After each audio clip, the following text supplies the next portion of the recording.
Hello and welcome to Agent Podcast. This is episode number 2. My name is Johnny and I'm here with my co-host Jenny, who is also my wife. Hi everybody. Hopefully you're doing great today. We had a fantastic time recording episode number 1 of Agent to Agent. Can you believe that we've got one episode beneath us? I'm pretty proud of us. I mean, that's a big deal. I mean, from the conception to getting it done and getting it out there onto Spotify. Yeah, congratulations. And iTunes. Give me power. Yeah, nice job. Nice job. As we knuckle bump each other across the desk. Nice job. Yeah. So today we want to talk about spotting opportunities that are in plain sight. There are a lot of them, especially in the world of real estate. You have to have your eyes open at all times. Otherwise, you would just kind of find yourself doing a lot of nothing, I think, on the day in, day out. Yeah, I think it's called the reticular activator. It's like when you see a yellow Corvette and you go, God, that's the worst color for Corvette. And all of a sudden you're on the freeway and you see like 2, 3, 4 other yellow Corvettes. You know what I learned about the reticulator? Good thing we're not drunk when we do this. No. The good thing, what I learned about the help me. Just say the RA. No, really, how do you say it? I don't know. It's one of those words. Reticular activator. Reticular activator. Yeah. One of the things that I learned about the reticular activator is that your brain actually can only handle so much stimulus. True word to that, yeah. And what happens is that your brain gets completely bogged down with all of this information. And so it ends up just erasing so much of what you're taking in. It doesn't even recognize or it doesn't even process so much of what you're taking in. Yeah. And so what happens is when you start to introduce something new into your thoughts, that all of a sudden that new thought is now you're programming your brain to pay attention to that out in the world. So if you had never really thought about yellow Volkswagen buses and they were just being ignored by your brain, and then all of a sudden you're like, I actually am really interested in yellow Volkswagen buses, you're giving your brain permission to start to let all that stimulus in. Yeah. Is that how you understand it? Yeah. And then kind of not the flip side of that is NLP, which is neuro-linguistic programming. And that is basically when somebody says to you, they're trying to get a secret out of you and they say, I would never tell anyone. Mm-hmm. Well, you just cut out a couple words. I would tell everyone. Mm-hmm. Yeah, you're divulging what your deepest, darkest intent is. Yeah, and that's a Tony Robbins thing. And in real estate, when people say, we would never sell. Oh, yeah. Maybe you're selling. You're selling, or maybe just not to me. Yeah, that's right. But no, this house is freaking for sale. Yeah, in fact, as a matter of fact, they're not selling to you. Yeah, it just seems like the experience has been that when somebody says to you, oh, I would never sell my home. Well, what they mean is I would just never let you sell my home. Yeah, and don't take that shit personally because somewhere they have it's going to be on the market in like 4 days later. Yeah. Yeah. By their niece, their cousin, their daughter, their aunt, their sister's best friend. Anyone but you. Anyone but you.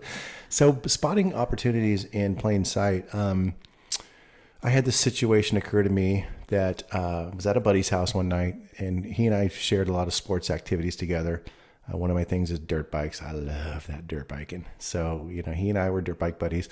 Other than that, I didn't care for the guy. We had kids in common, and it just wasn't my style. But we hung out. We were dirt bike buddies.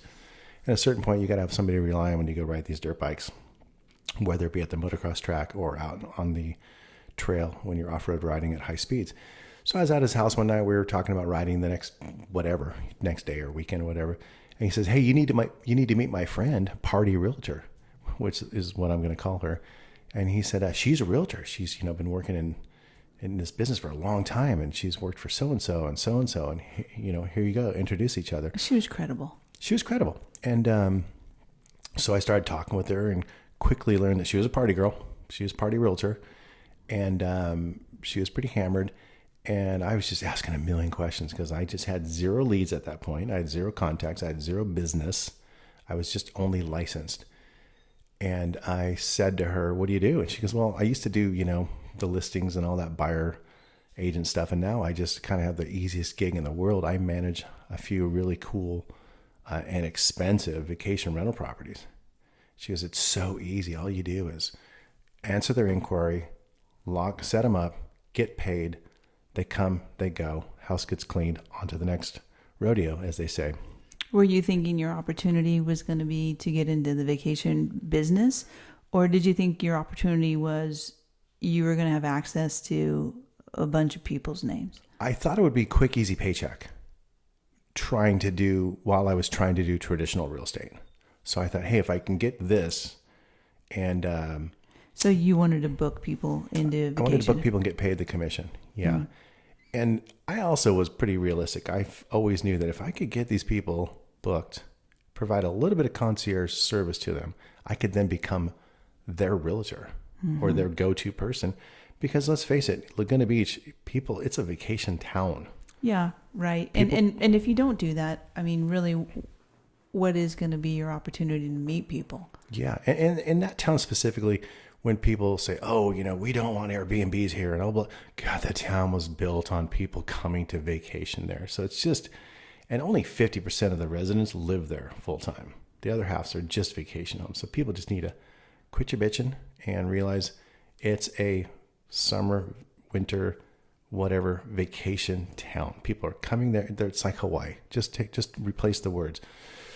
So she had this little, she brought me over to her little home office and she said, hey man, I'm going to print you out this list of inquiries I don't even answer. As soon as she said that, I was like, why? Well, then I looked around, she was pouring her fourth cocktail for the day. And I went, oh, well, I get why you're just too flippin' lazy. Mm-hmm. And you're using up my real estate oxygen is the way I saw it. So I took this list and man, I went home and I called or emailed everybody on that list and got a lot of response back. Oh, hey, thanks for getting back to me. And I would always have to say, hey, that current house is booked, but I can find you something else. What are you looking for specifically? Oh, well, shit, we really wanted to be on the beachfront, but, well, I can get you like one street off and da-da-da. And I booked a few. And then I came back to her and said, hey, man, I went completely through that list and I booked a few. And she goes, oh, you just keep those commissions. And I was getting commissions from the other agents that had those properties listed on the MLS. Because back then, still to this day, people list on the MLS, short-term rentals. So, so she gave me this big list.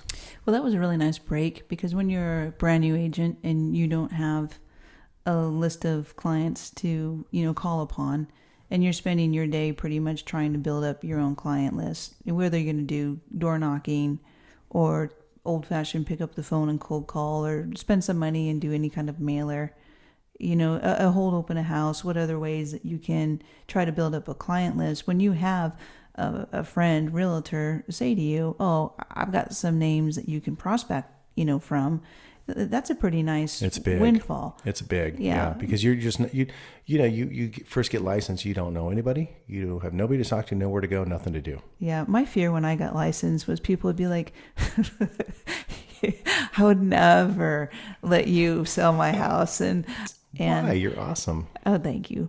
But everybody has that self-doubt within them that they're not, good enough or what someone is looking for. And it's a really mind game to get into any kind of sales business, let alone real estate. The only thing I didn't want to do was I never wanted to have my picture on my real estate sign because I was a pretty brutal athlete growing up. And I had a little reputation of like, I'm literally going to slam you to the ground and dunk on you. I didn't play basketball. I'm going to score every flipping touchdown on you. I'm going to intercept the ball, run it back. I'm going to snag the quarterback's cheerleader girlfriend from the other school. Yeah, I did it. And I just knew like, God, I don't want people to see my face. They'd want a little revenge. Yeah, I think I just didn't want them to be like, oh, him again, whatever. So anyways, opportunities. So she gave me this list and I'm ripping on it and I'm kind of doing good. Now I've got contacts. Now, we're using that constant contact thing. And now I'm putting the people on these now, because I know if you're coming to Laguna and you're high end, you're going to rent, you're probably going to buy something too. Because why the heck would you not? You're going to buy a condo in Maui. Yeah, I always felt like vacation rental was a dress rehearsal for purchasing. Yeah. That people would really want to kind of come into a town, especially a town like Laguna Beach. I mean, I don't think people are coming into just, regular average cities and playing this game. No. The t-shirt said Paris, Maui, Tokyo, New York. It didn't say Anaheim. It didn't say. Yeah, I mean, but I'm just trying to say that there's a lot of vacation rentals out there where the point of doing the rental is maybe for business. You have to be somewhere. Sure. But I think anytime that you're wanting to rent a piece of property for a vacation, truly a vacation rental. Yeah.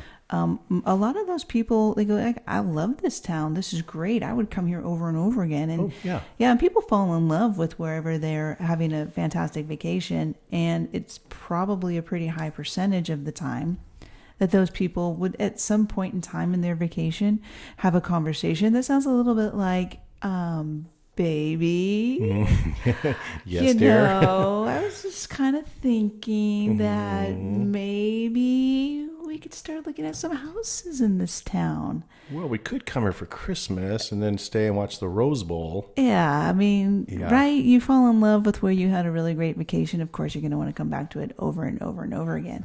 Yeah. So I do understand what you're saying, where you have a list of people who are looking for a vacation home, and you're understanding that, there's a great big possibility that these guys could turn into some buyers. Well, and they were kind of pre-qualified. They're inquiring about a house that's $30,000 a month. So for me, I'm like, okay, I know now if I can get them here and I can get them into something else, and then I can get them to buy something.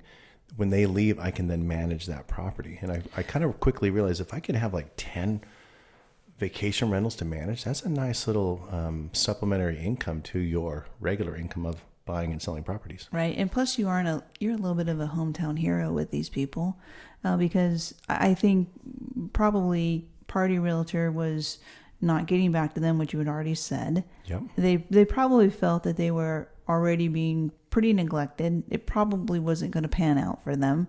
I'm sure that they were a little bit panicky that they weren't going to be able to get a piece of property to stay at.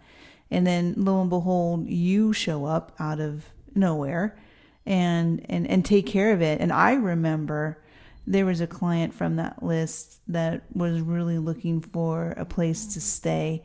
I want to say it was over the Thanksgiving holiday. Yes. And I think maybe they contacted us or we got in contact with them, which is days before Thanksgiving. And you had found them a place to stay, which was amazing. I mean, that was quite a feat. That was a lot of work. Yeah. New York, Frank from New York. And he didn't quite pan out as the client I thought he would turn out to be. But we did end up getting him a place. Like, he gave us 2 days notice, found him a pretty bitchin' place, suited everything they needed. They brought dogs too. So it was like, oh my God, dude. So it was a lot of like extra sauce that had to be put on it, and got him a place. They loved it. And then a month or two later found him another place. Yeah. And we also got to use that vacation property, which we didn't even know about, for other people. Yeah. So you got to kind of deepen your client roster, but you also got to deepen your vacation home, roster. I got to put it in, in our back pocket.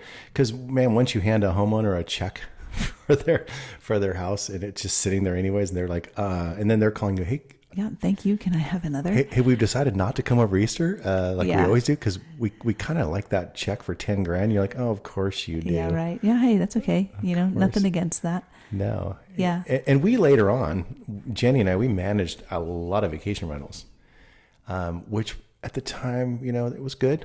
Some of the clients were super picky, man, and some of the homeowners were super picky and a little bit dishonest, like not returning deposits and stuff. They'd say, hey, that client left a beer bottle in the downstairs bathroom trash can. You're like, dude, they're on vacation. Or they'd say they left wet towels on the tile floor. Yeah. We put an end to that pretty quickly though, because it's not fair.